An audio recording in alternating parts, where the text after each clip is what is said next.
শেখ হাসিনার পতনের পর বড় বদল এলো বাংলাদেশ পাকিস্তান সম্পর্কে। লাল তালিকামুক্ত হলো পাকিস্তানি সব পণ্য। এবার পাকিস্তান থেকে আসা পণ্য অবাধে ঢুকবে বাংলাদেশে। আমদানি রপ্তানিতে আর নেই কোনো বাধা, এমনটাই জানিয়েছে জাতীয় রাজস্ব বোর্ড এনবিআর। 2009 সালে আওয়ামী লীগ রাষ্ট্রীয় ক্ষমতায় আসার পর থেকে পাকিস্তানের সঙ্গে আমদানি রপ্তানি কার্যক্রম সীমিত হতে থাকে। নিরাপত্তার অজুহাতে পাকিস্তান থেকে আমদানি করা অধিকাংশ পণ্যই লাল তালিকাযুক্ত করে জাতীয় রাজস্ব বোর্ড। গত 5 আগস্ট শেখ হাসিনা সরকারের পতনের পর ফের দেশটির সঙ্গে সম্পর্ক স্বাভাবিক হতে শুরু করেছে।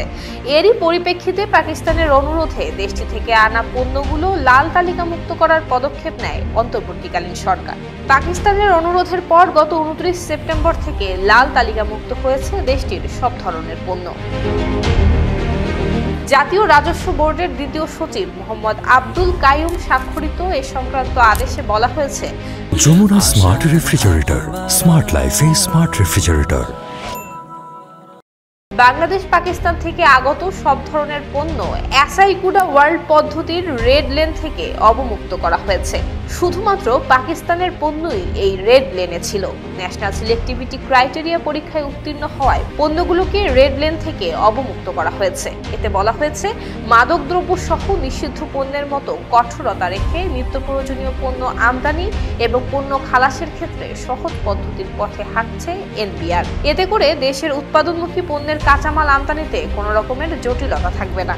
পাকিস্তান থেকে আগত সব পণ্যের চালান ন্যাশনাল সিলেক্টিভ ক্রাইটেরিয়া কর্তৃক শতভাগ কায়িক পরীক্ষার জন্য নির্বাচিত হচ্ছে। ফলে রেড লেন থেকে অবমুক্ত অ্যাসিস্ট্যান্ট কিংবা ডেপুটি কমিশনারের পর্যায়ের কর্মকর্তাদের অধিক সময় ব্যয় হচ্ছে। তাছাড়া কায়িক পরীক্ষায় উল্লেখযোগ্য কোনো ফলাফল পাওয়া যাচ্ছে না বিধায় ঢাকা কাস্টম হাউসকে ন্যাশনাল ক্রাইটেরিয়া থেকে বহির্ভূত রাখার জন্য বলা হয়েছে।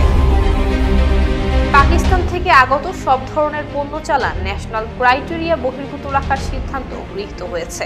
তাছাড়া লোকাল ক্রাইটেরিয়ার আওতায় সময় সময়ে ঝুঁকি বিবেচনায় ওই দেশ থেকে আমদানির ক্ষেত্রে পণ্য ভিত্তিক রিস্ক ম্যানেজমেন্ট চালু রাখার বিষয়েও কাস্টমস হাউসগুলো প্রয়োজনীয় কার্যক্রম গ্রহণ করবে।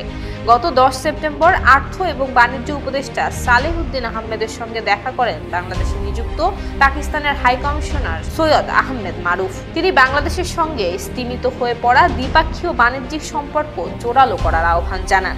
ওই সময় সালাউদ্দিন আহমেদ জানান, দীর্ঘদিন ধরে বিভিন্ন কারণে দুই দেশের মধ্যে বাণিজ্য স্তিমিত হয়ে পড়েছিল।